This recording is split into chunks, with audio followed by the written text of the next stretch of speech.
आम आदमी पार्टी के नेता इमरान लतीफ ने उत्तर प्रदेश में इबादत गाहों, मदरसों और मज़ारों पर सरकार द्वारा की जा रही कार्रवाई को लेकर एक प्रेस कॉन्फ्रेंस की है। लतीफ ने भाजपा सरकार पर समुदाय विशेष के ऊपर डर का माहौल बनाने का आरोप लगाया और कहा कि सरकार सुप्रीम कोर्ट के आदेशों का पालन नहीं कर रही है। इमरान लतीफ ने बताया कि बस्ती, बलरामपुर और सिद्धार्थनगर सहित विभिन्न जिलों में मस्जिदें और मज़ारें गिराई जा रही हैं। उन्होंने विशेष रूप से सिद्धार्थनगर में गिराई गई एक मज़ार का जिक्र किया और घोषणा की कि आम आदमी पार्टी इस मामले को लेकर हाईकोर्ट जाएगी। उन्होंने डुमरियागंज में फागू शाह बाबा की मज़ार शहीद किए जाने को सरासर गलत बताया और न्यायालय से अपील की कि मज़ार का दोबारा निर्माण कराया जाए। फैलाने का काम कर रहा है, माहौल खराब करने की कोशिश कर रहा है, दंगे भड़काने का प्रयास कर रहा है, क्योंकि राघवेंद्र प्रताप सिंह जी के इर्द गिर्द रहने वाले जो उनके नेतागण हैं वो लगातार इस तरह की टिप्पणी कर रहे हैं फेसबुक पर, ट्विटर पर, सोशल मीडिया पर, जिससे दंगा भड़के।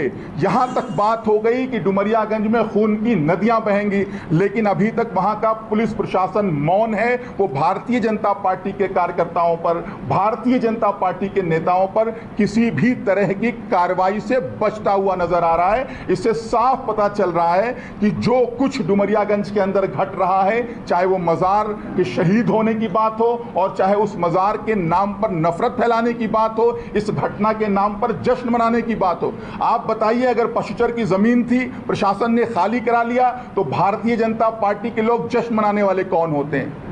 भड़काऊ नारे लगाने वाले कौन होते हैं? और उसके बाद अगर पुलिस प्रशासन उनके ऊपर कार्रवाई नहीं करता है, तो इससे साफ पता चलता है कि डुमरियागंज के अंदर पुलिस प्रशासन और जो भी प्रशासनिक अमला है वो राघवेंद्र प्रताप सिंह जी के इशारों पर काम कर रहा है। उनके इशारों पर काम करके वहां पर नफरत फैलाने में राघवेंद्र प्रताप सिंह जी की मदद करने का काम कर रहा है। तो आम आदमी पार्टी जो फागू शाह बाबा का मज़ार शहीद किया गया है, उस पूरे मामले को लेकर मैं अपने कानूनविदों के साथ संपर्क में हूं, लीगल टीम के साथ संपर्क में हूं और आज ही हम लोग हाई कोर्ट की तरफ मूव कर रहे हैं, सरकार की इस कार्रवाई के खिलाफ, प्रशासन की इस कार्रवाई के खिलाफ। और ये चीज़ हम सुनिश्चित करने का काम करेंगे कि जिन भी अधिकारियों ने भारतीय जनता पार्टी के प्रकोप और प्रताप की वजह से इस घटना को अंजाम दिया है, उनको दोषी बनाया जाए, उनको अपराधी बनाया जाए और उनको सख्त से सख्त सजा माननीय न्यायालय की तरफ से दिलाई जाए।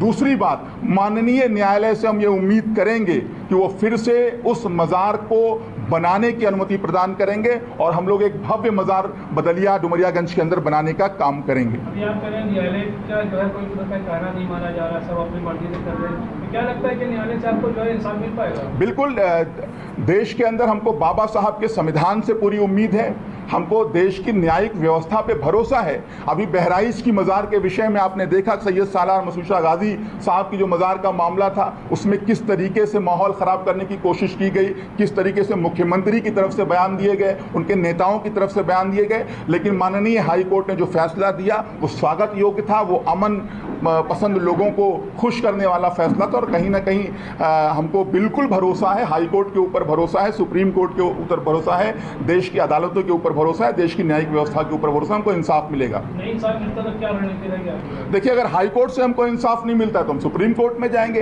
कानूनी लड़ाई लड़ने का जितना अधिकार हमको मिला हुआ है, इस मज़ार के लिए, इस मुद्दे के लिए हम हर उस अधिकार का उपयोग करेंगे।